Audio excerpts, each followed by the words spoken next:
the inspiration's there all the time. The inspiration is, hey, do you think you can write another really good song? And I have an argument with myself.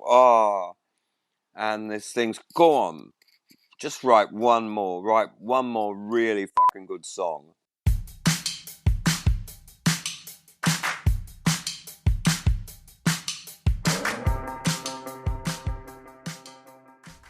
Hello, and welcome to a new season of Live Through That.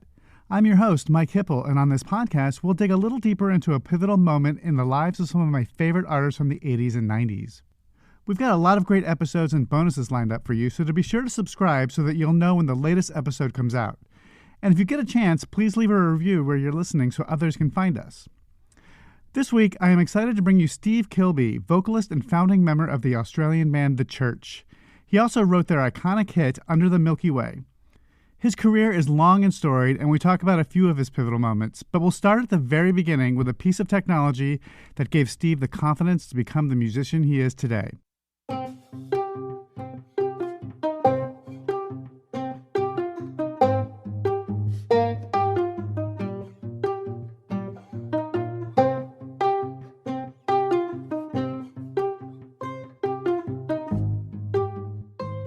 My real pivotal moment came when TEAC released Domestic 4-track machine.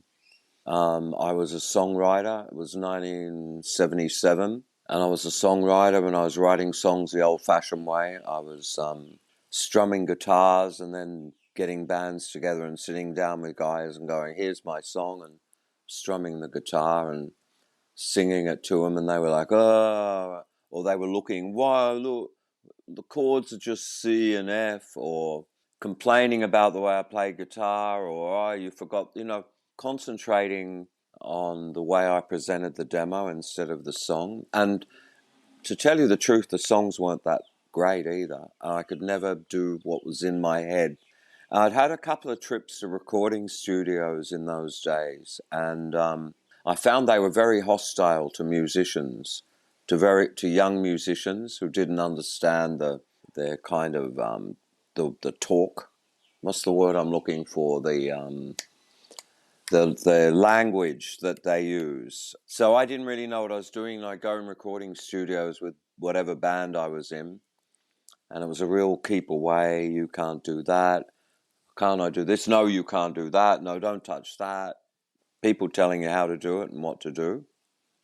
A bit like going into a doctor's surgery. It was like they just assumed you didn't know anything, and they knew everything, and they knew what was good for you. And I used to stumble out of those sessions completely unhappy with what we did. I'd get home and listen to it and go, no, I had no idea what to do. So imagine one day when I was leafing through a hi-fi magazine at work. I used to have a little job as a clerk. I was a clerk by day and a musician by night. I'm leafing through a magazine and I see an advertisement that TEAC are releasing with a 2243S, a domestic 4-track machine wherein musicians can overdub with themselves in the comfort of their own home, avoiding all those nasty engineers and people who won't let you do what you want to do. So I secured a loan. I got a loan. It was a lot of money too. It was about, in 1977, it was almost $2,000. I remember the day I was sitting at my little job and someone rang up and said, Mr. Kilbey, that thing you've ordered has come in. And I said to the boss, I'm not feeling well. I'm going home. And I drove into this place and I picked it up and I took it home. And in 1977, at the age of 22, it looked like the most incredibly high-tech thing that I would never be able to understand. Of course, I have a complete allergy to instructions, and I can't abide to read instructions or understand the instructions. So I figured the whole thing out, and I connected the mixer up, and I bought some tapes, and I figured out how to load the tapes up, and I figured out how to overdub. And then I left the band I was in. I sold my PA that I had, an amplifier, And I concentrated on recording on my own for the next 3 years. And when I came out of that period, I had hundreds of demos, songs that were already demoed.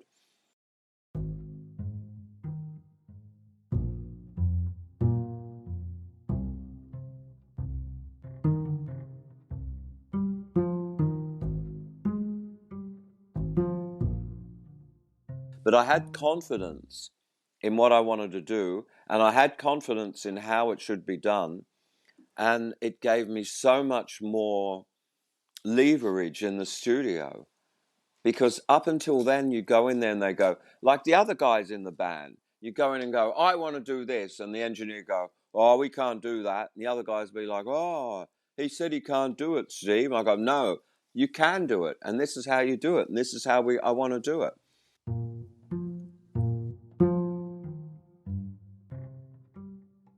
Now, this is a big difference. You sit down to a room full of guys, especially musicians who are critical and bitchy and tetchy guys, and you sit down and you go, here's my new song I want you to play. It's on a guitar, and I'm going to sit here and play it. Oh, baby. By the time you finish, they're like, oh, we don't want to play that. However, you sit down and you put your demo in, and the drums are already there, the bass is already there. You've arranged all the guitars, there's harmonies, and you've put effects on things. Even on a primitive 4-track, you could still do all these things. I figured out how to use the machine to create double tracking. I had so primitive reverbs and flanger. I had an electric mistress flanger. I had an old synthesizer my dad bought and didn't like, and he gave it to me. Pretty lucky with that. That doesn't happen with many people. Their dads buy a synthesizer and then go, I don't like this, you can have it. And my dad had the first ever Roland 2000. And he was a piano player. And one day he went in a music shop. He must have made some money. And he came home with an electric organ and a synthesizer that someone had sold him. And the synthesizer was like, it was a bit of a party piece. You could sit down and go, but beyond that, he didn't do much. However, me sitting in my room with it, figured out the whole synthesizer and realized that the most subtle turn of one button would create a completely different sound. It was monophonic. And then the great idea hit me. I'll record this monophonic stereo in three takes. So I'll get the bottom part of the chord, the middle part of the chord, and the top part of the chord. And then you can put a different effect on each note in the chord. And you can get these amazing keyboard washers where all the notes are playing, have different effects. And so I learned to use that. And most importantly, I learned to write songs with myself, to turn into myself. And I figured out most of my best songs didn't come with sitting down, strumming a guitar.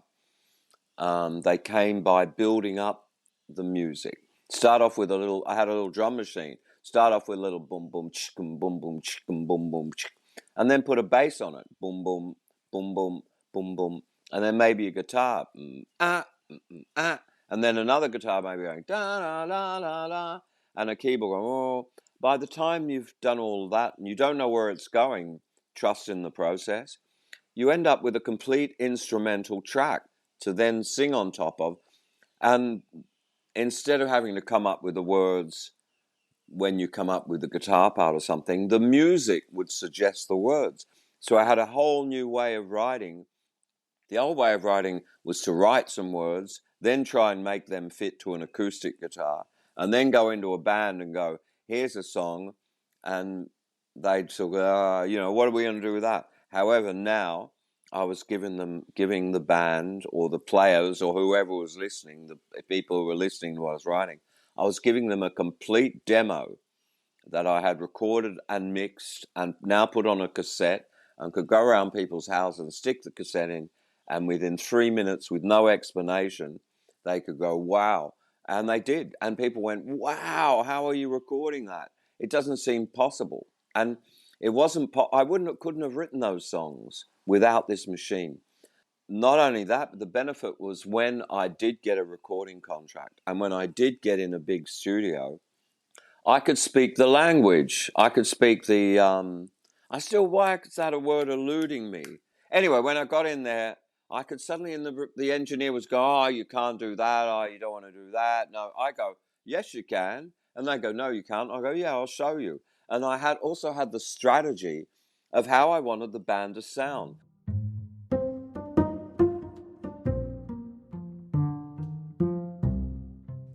So I was back in business, and when I sat my musicians down and said, here's a song, and put the cassette in, they couldn't argue against it. They couldn't go, oh, yeah, you just should have seen before that what it was like. Like, well, you sort of, half the battle was trying to convince a bunch of idiots why they should play your song at all. Oh, why are we playing this? When you give them a cassette and you stick it in the player and there the song comes out and it's all figured out, and they can hear the choruses and all of the way it all goes, it was over. There was no more argument. And then when we made our first demo, when the band made a first demo, we went to a 4-track and recorded the drums and stuff, which I couldn't do at my house. And then we retired back to my house, where we did all the overdubs at our leisure, taking our time, doing the kind of thing we wanted to do. So that was the turning point in my career. That's really where everything changed. Drug use is a part of many a musician's story, and a night out with his friend Grant McClellan of the Go-Betweens proved to be a pivotal moment in Steve's history.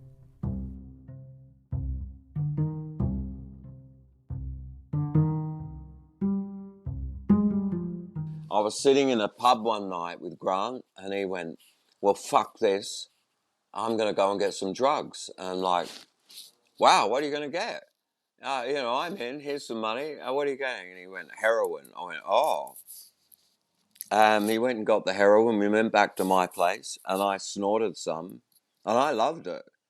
I mean, apparently not everybody does. And I saw other people trying it and go, oh, that's not for me. But I loved it. It made me feel good about myself. It's strange to think that this terrible thing that is so feared and loathed by the authorities that, not so much anymore, but in those days, it was like a word that you could throw in a headline or in a conversation that, sort of like communism, the word communism in America in the 1950s. It was just a word. If you said heroin, everyone go, It was like the Antichrist in a substance. And I couldn't believe it when I had it. It turned off the nagging voices in my head that said, you're a schmuck. You're no good. You're useless. You're stupid. All the nasty things you've done and said, all the rotten things you ever did. Suddenly I had that snort and it all stopped. And I sat there and went, it took a while to figure out what it was doing. I find that with drugs. You take drugs for a while and you don't exactly know what they're doing, and then it dawns on you.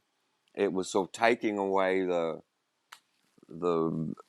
anxiety I had about being me. I didn't like being me. I didn't feel comfortable sitting in a room with me. And despite all the success and music and tours and all of that, I didn't really like being me. And when I had heroin, I liked being me. I was very comfortable. Also, it was gave me some great musical ideas, believe it or not. And it gave me this idea of, wow, I want to translate this feeling into music. And I spent the next couple of albums, an album called Narcosis, a solo album, very unsubtly named, and an album called Pre-Sequel Zora, which was my honeymoon phase. At the same time, strangely enough, opium came into my life. And I met a guy who could get opium, which is the hardest. It's the hardest thing to get. Believe me, if you're chasing a drug and you want a very obscure and hard to find drug, try and get your hands on some opium. It's almost impossible. However, I met a guy and he would send me a film canister full of opium. So I had opium and heroin and, of course, lots of marijuana. And I conceived this sound that I was trying to get, and this feeling. And for a while I had a honeymoon phase where I thought this was the greatest thing that had ever happened to me. I couldn't see anything wrong with it. There was no hangover. I didn't seem to be addicted. Of course, I never found out how addicted I was because I had it every day. And then I remember doing this for about 3 months and people going, "You using heroin?" And I was like, "Yeah, but it's really had a bad rap. It's not as bad as everyone thinks. It's kind of lovely and innocuous."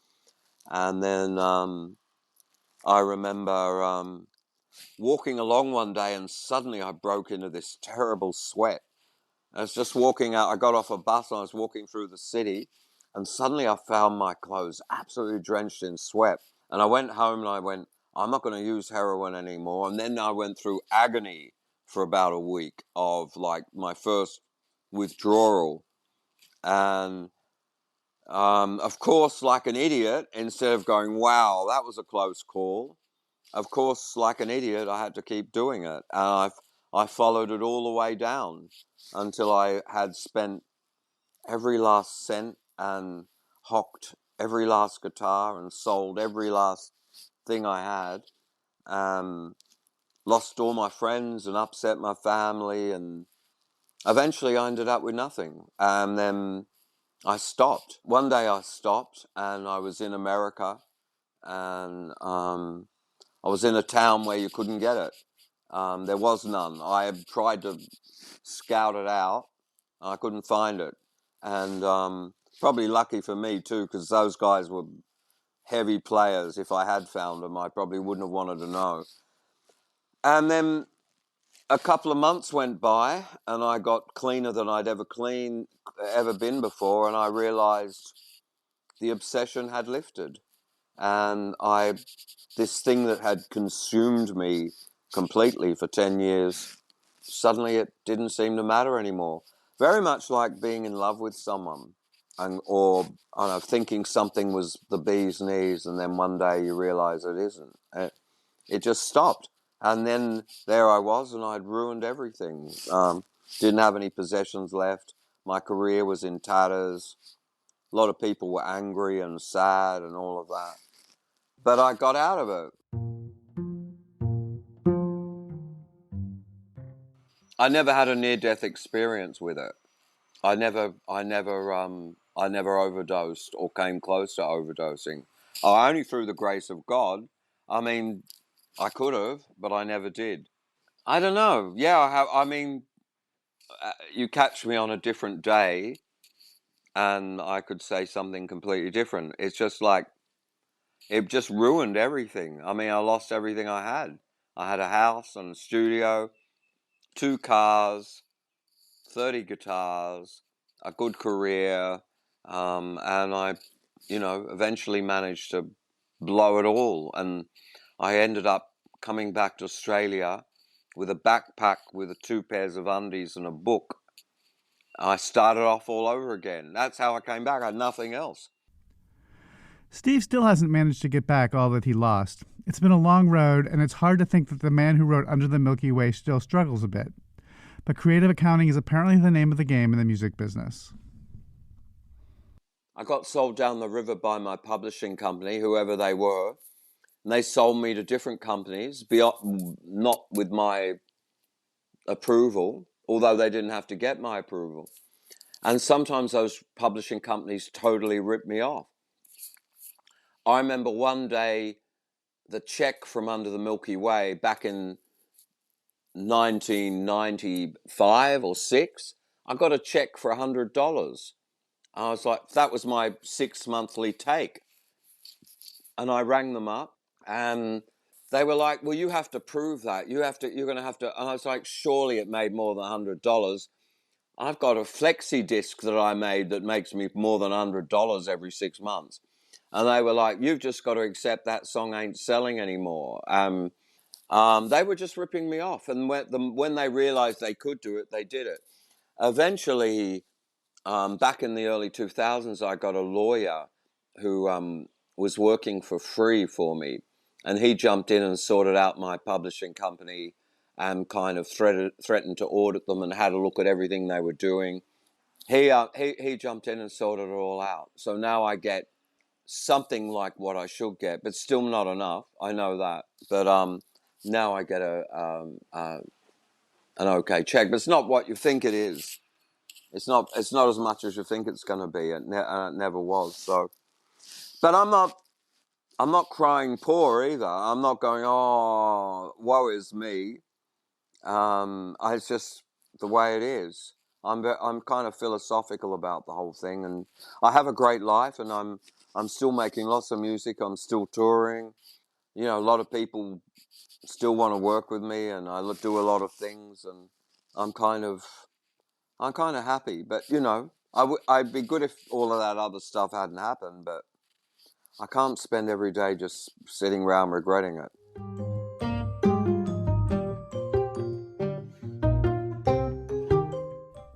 Agism is rampant in the world of music. But just because you're no longer in your 20s does not mean you're incapable of creating great music. I'm curious how Steve feels about this. If I get to 80 and I still have all my faculties, I would expect that I am.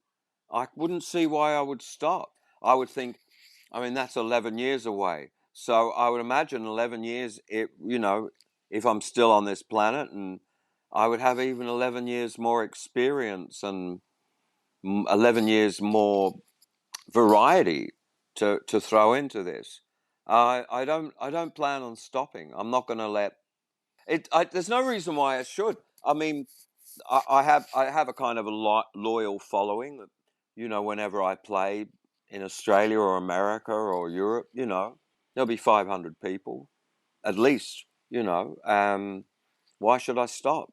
I feel like I've still got a lot to contribute. I'm not kind of resting on my laurels here, sort of lamely going around the world playing under the Milky Way, and that's it. One of the church's last records, 2023's The Hypnagogue, proves that you can still create great art no matter how old you are.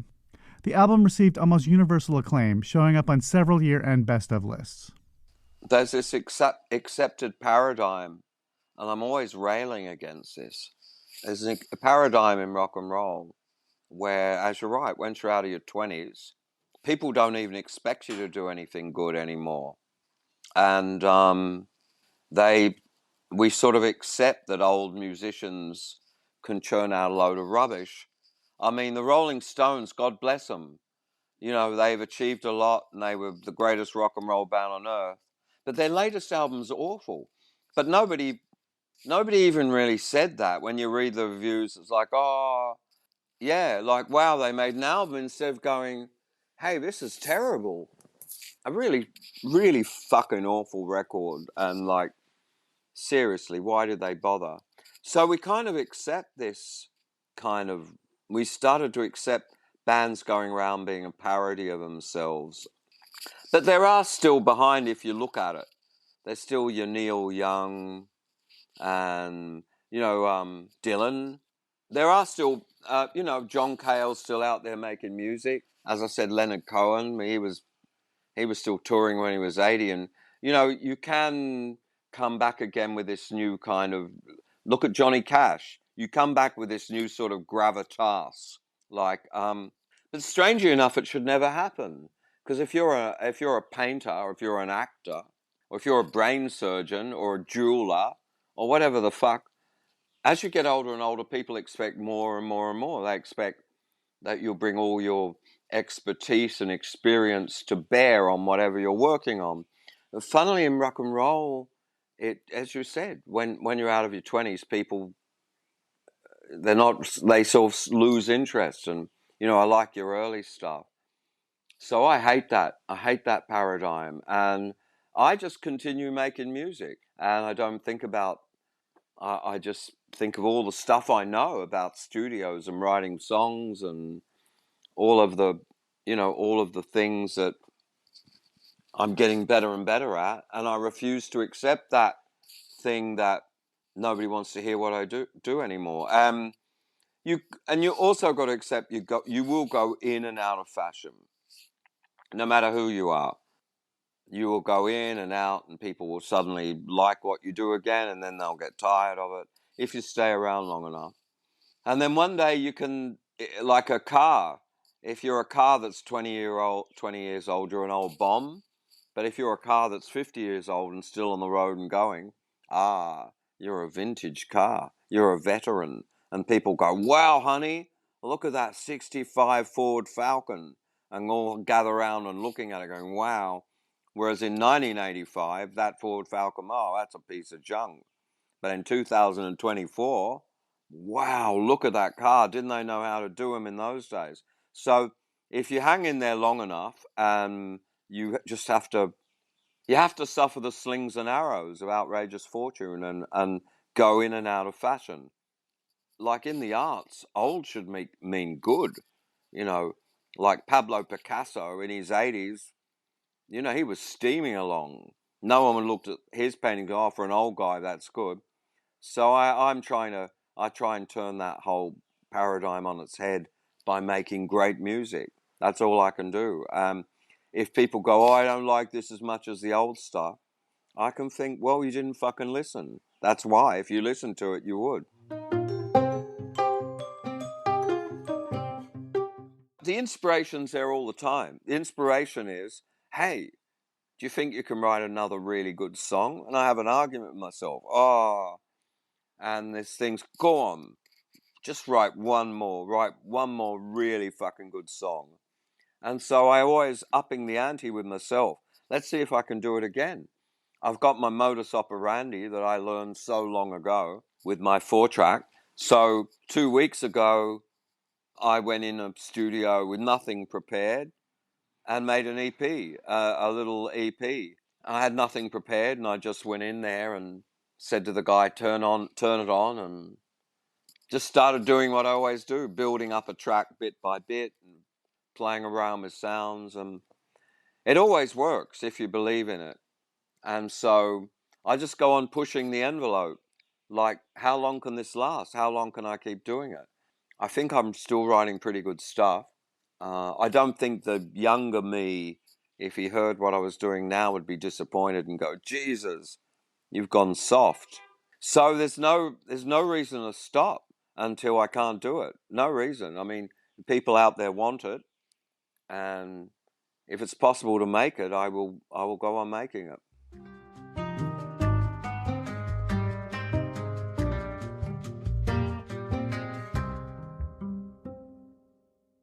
Steve Kilbey and the Church are moving forward, full steam ahead. Look for new music from the Church, as well as his solo work and collaborations with Martin Kennedy.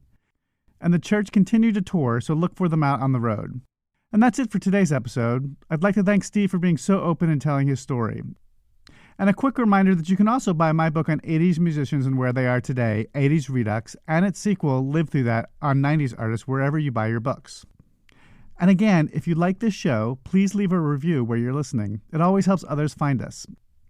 And of course, subscribe so that you'll know when the latest episode comes out. You can also follow me on Threads at Mike Hipple and Facebook at Mike Hipple Photo, all one word. Thanks for listening.